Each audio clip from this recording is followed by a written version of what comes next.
अभी तक हमने जितने भी सीरीज़ और डाटा फ्रेम के वीडियो बनाए हैं वो इसलिए हैं कि आप क्विक रिवीजन कर सकें।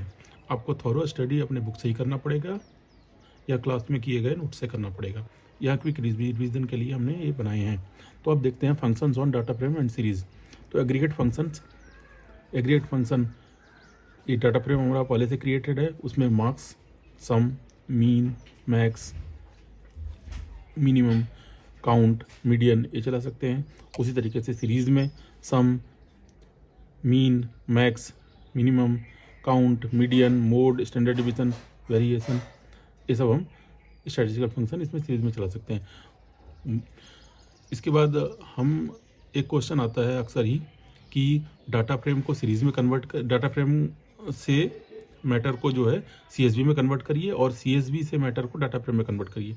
तो यहाँ पर हम देखते हैं एक हमारा CSV फाइल है data.csv। इस CSV फाइल से हम डाटा फ्रेम क्रिएट करेंगे। तो df इक्वल टू pd.read_csv ये हमारा फंक्शन है read_csv। इस फंक्शन से रिलेटेड MCQ में भी क्वेश्चन आते हैं तो ध्यान से रखेंगे। और ये डाटा फ्रेम से हो गया, यहाँ पर डाटा फ्रेम क्रिएट हो जाएगा सीरीज के डाटा CSV फाइल के डाटा से। CSV फाइल जो है अगर हमारी करंट लोकेशन में होगा तब तो ठीक है, अगर करंट लोकेशन में ना हो तो इसको एब्सोल्यूट एड्रेस देना पड़ेगा। एब्सोल्यूट एड्रेस जैसे कि C:\/ डॉक्यूमेंट और उसके अंदर data.csv ऐसे करके। अगर C ड्राइव में हो तो C:\/ वहाँ अगर कोई फोल्डर हो फोल्डर का नाम, उसके बाद यहाँ पे data.csv। इसी तरीके से हमने या अगर मान लीजिए हमारे पास CSV फाइल डाटा फ्रेम है और उसको CSV में कन्वर्ट करना है तो df का जो ऑब्जेक्ट है उस ऑब्जेक्ट से to_csv फंक्शन को कॉल करेंगे और यहाँ पर output.csv हमने फाइल का नाम दिया उस फाइल में और इंडेक्स फॉल्स कर दिया, वहाँ पर जाकर के वो सेव हो जाएगा। इसी वजह से अगर ग्रुप बाय फंक्शन चलाना हो तो ग्रुप बाय फंक्शन भी चला सकते हैं इस फॉर्मेट में। तो इस तरीके से ये हमारा ये वाला पार्ट कंप्लीट हुआ सीरीज और डाटा फ्रेम का।